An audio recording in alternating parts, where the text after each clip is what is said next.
Welcome to the Workplace Wellness Matters podcast, where your wellness matters.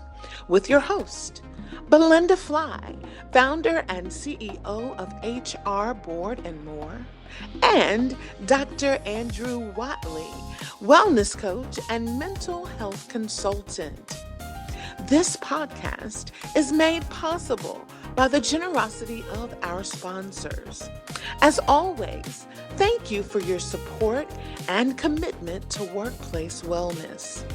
I'm your announcer, Ari Johnson. Now let's join this episode of Workplace Wellness Matters. All right. And we're back. Andrew, here we are again with the Workplace Wellness Matters podcast. Your host, co host, Belinda Fly, and my amazing co host, Dr. Andrew Watley. Dr. Andrew Watley. Hey, everybody. Thank you, as always, for joining us, for tuning in, whether you're on your drive into work, maybe it's your off day, I don't know. But either way, however you're listening to us and wherever, thank you for carving out this half hour of your time Yes, because we thank you. believe, yeah, everybody's time is valuable, man. So we appreciate you choosing to spend this 30 minutes of your day with us. And so, Mhm. always, as always, right? Thank you to our amazing sponsors. Thank you. Love you all. Appreciate the support. If you are interested in sponsoring our podcast, we would greatly appreciate that. And you can contact us at info at betterworkplacewellness.com. Again, it's info at betterworkplacewellness.com. Of course, our website, you learn about us, our bios are there. We're building out the store. So this amazing merch that Andrew keeps dropping and building on these episodes, you'll And be able to will.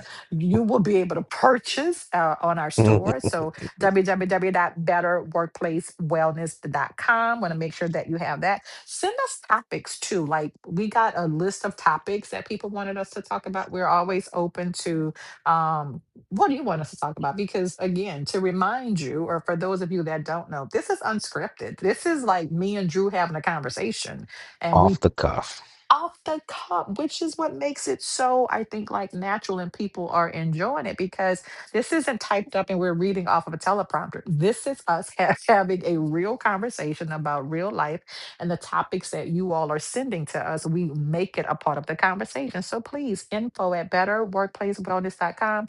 Send those topics in. So today we have a very special birthday shout out. If you remember last month, It was your month. You got oh the my birthday gosh. month. And I loved every second of it. But today we're gonna pause and Drew has we have a very special birthday shout out that Drew is gonna give. Yes, today, February 16th, I want to give a shout out to my father, Deacon Jesse Watley. Deacon Watley, happy Happy birthday, Dad. birthday. This is Yes. his. Yes. Ooh, I'm not gonna throw his age out Don't on do it. on. Don't do I'm it. not gonna do it, Don't but do today it. is his It's his birthday. birthday. So happy birthday. We love you. Thank you for Love you, tuning love in. I you. know you're listening. And Absolutely. Yeah. and send Yeah. me money. Well, send me Then money for send your me birthday. money for your birthday. Enjoy your birthday, Deacon Wiley. We do love you. All right. So, Andrew, today Today. we are talking about, right? We'd like to pick up from where we left off. Last week, we talked about making yourself a priority. We talked about some self care, and we left off, like, with the one way to start. Like, if you haven't looked at, like, what does self care look like for me? We thought, like, we left off with think about what makes you happy, what brings you joy, what makes you Hmm. feel good about yourself. Like, this is where we want you to start with self care. And the one thing that we're going to really try our best to really like lean into in this episode is no is a complete statement. Mm, No is a complete statement. That's what we're going to lean into today. that is a difficult one. I Yeah. know, like I This, mentioned last week, I am a people pleaser. And so yeah. that word is very rarely used. And why do Ah. you think that is, though, Belinda? Why do you think that? we have a hard time telling people no. I'm not sure. I swear, like I don't know.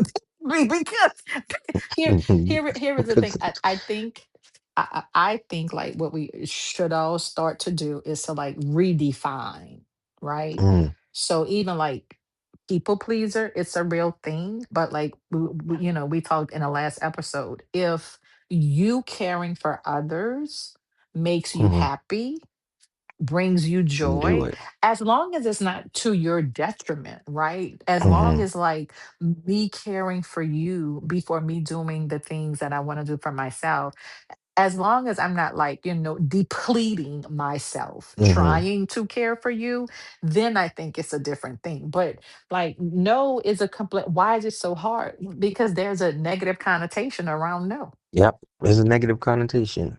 Yeah. I think we just. I, I tell clients this all the time, and I'm definitely applying it to myself. For some reason, we give that word, well, the word no does have a lot of power, but I think that we think that it's kind of finite, like that if I say no, then that ends a relationship, or that this person's going to hate me, they're going to be mad at me, and all these different things. But, saying no goes into last week's topic with that, self-care. Sometimes in order for our self-care and to put ourselves first, to make ourselves a priority, that does mean saying no. And how, like I said, I'll have this conversation with clients all the time. And I'll ask them, what happens if you say no? And then they'll go into like all the things that they think are going to happen. And then I have to ask, is that even realistic? If you have a person that you truly care about, say that you have a friend or you're in a relationship or something like that, and you tell them no, they're not going to stop being your friend. They're not going to end the relationship. Life goes on, you know, that's it. Hmm. And you don't need an explanation sometimes. Sometimes the answer is just no. I mean, I said on the last, episode, for me, where I care, right, is really Hmm. defined by the relationship of the person that I'm having an exchange with, really, Hmm. like truly. So when I say no, it's just the opposite of yes. It's not. Hmm. I think it's like redefining these heavy people imposed feelings Hmm. around words. Because if my no is to safeguard my mental health around a certain thing, Hmm. then I can prioritize that in the moment and I can say Right. no. Now, let's take it to the workplace. Somebody's going to say, well, that's easy for you to say because you and Drew, y'all are entrepreneurs and you have your own business. So you don't have a supervisor. But what I would say is, if you're in a workplace where you feel like you can't say no to things that are unhealthy, Hmm. then I would say, can you sit down with your supervisor, manager, or whoever and have a conversation about how Hmm. certain things in the workplace are actually impacting you, maybe physically, Hmm. mental health wise. And I would say, like, if you tell me, no, I don't work in an environment where I can have that conversation, I say, are you happy about that? Like, do Right. you want to stay in that environment where you can't have an honest conversation with your supervisor about something happening in the workplace that is like causing harm to your mental, like do you want to Right. stay there? That would be my question. So I get it, it's a little different, and I get that sometimes you where people say, well, that's easy for you to say. Well, I didn't always have my own business. I mean, I worked Right. lots of 9 to 5s before Hmm. I started my own business. But I mean, like, I've also, and y'all have heard me say on this podcast, I've also left jobs with no job lined up. Not telling you to do that, but Right. I was able to prioritize my mental health and my physical health. Like, I don't think any job, any opportunity is worth those two things. I don't, that's my humble opinion. I don't think it's worth it. Right. Yeah, I Yeah. agree with you. Yeah. I agree with you. I think too, focusing on, the reason behind the no, I think has a lot to do Mm-hmm. with it. If you're at work and your boss asks you to do something, you say no just because you don't want to, different. Mm-hmm. Very different. But Mm-hmm. if they're asking you to do something like I said before, a few episodes ago about scraping cheese off a wall. No. Real story. You Real story. Yeah. real Yeah. story. Not an example So that actually Oh man, those were the days. PhD. I mean, like all the things, man. Scraping Scraping cheese. cheese I off don't know how long walls that in the cheese was classroom. even You're supposed to on be that wall. The teaching, fact that I right? had to scrape it You're off, supposed to be like teaching. this was a mural of cheese. Like why? You're like, this Why? is not what I signed up for. What is the teacher doing that you're not noticing that the kid is painting cheese on the wall? I digress. Anyway, anyway. Because we could stay there forever. That's a whole Oh podcast. man, I don't know if I want to stay there forever. But Oh it's God. it's about the reasons why you're saying no. I think Yeah. that has a lot to do with it. There has to be, and it doesn't have to be an explanation to another person, but I think an Mm-hmm. interior conversation for you Mm-hmm. about what is gonna, the pros and the cons maybe. What happens if you do say yes versus what happens if you say no? Mm-hmm. you know because I know even Yeah. if in Mm-hmm. situations where I want to say no and I Mm-hmm. don't, I end up saying yes. Okay. If somebody asks me to do something and I don't want to do it, I say Okay. yes. They're not getting the best of me because now this is obligatory. This is an obligation I have to do, or I have convinced myself that I have to do. And because this person asked me to do it, I didn't want to do it, and I'm still doing it. Now I'm mad at them. Now the whole time that we're doing this thing that I don't want to do, I'm just thinking about what happens when this thing is over and I get to go back home and do whatever it is that I want to do. And so I think about that, and that's what I challenge people to do as well. That's what I challenge myself to do, is not so much thinking about, the saying no. Sometimes we got to think about, am I gonna be happy if I say yes? Is that gonna benefit Mm-hmm. me or the other person if I say yes? Is that gonna enable them? I think that's a big one too. Mm-hmm. Enabling people by constantly saying yes. Does that get them to Mm-hmm. where they need to be? Does that help us to stay where we want to be? Sometimes the best thing for another person is the word no. Mm-hmm.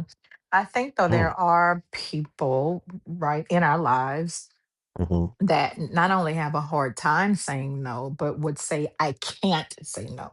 And then my question becomes, why? Why?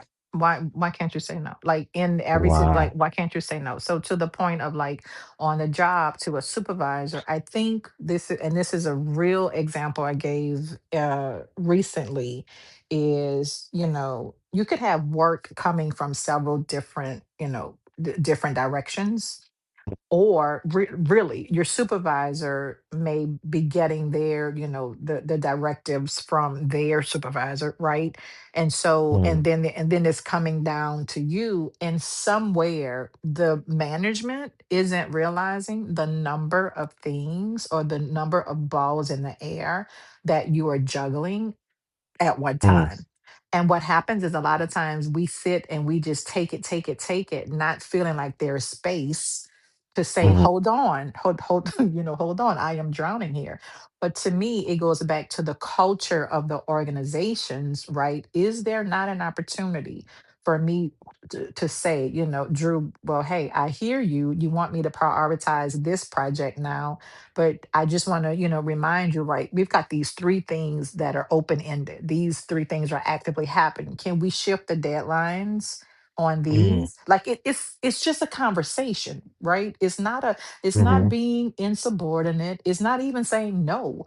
It's saying to your supervisor, can you help me? And the supervisor, it's their job. Can you help me to reorder these things if you're saying now that this thing is a priority? Because last week this one was, right? So we've mhm, spent all this time on this thing and we're making good progress. And this happens in real life, a new directive, something comes in, management, board of directors, federal funding.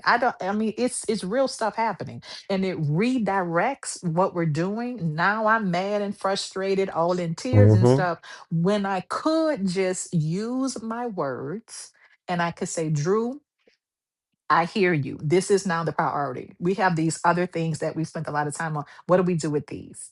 What do we do with these? mm, And then as the manager, Drew, you have to help me figure out how to prioritize the. Maybe you actually take something off of my plate. But the space in the culture is so that I don't even realize I can use my words. I don't even feel like I can have this conversation. I feel like I'm just supposed to sit there and just take it when the manager isn't even intentionally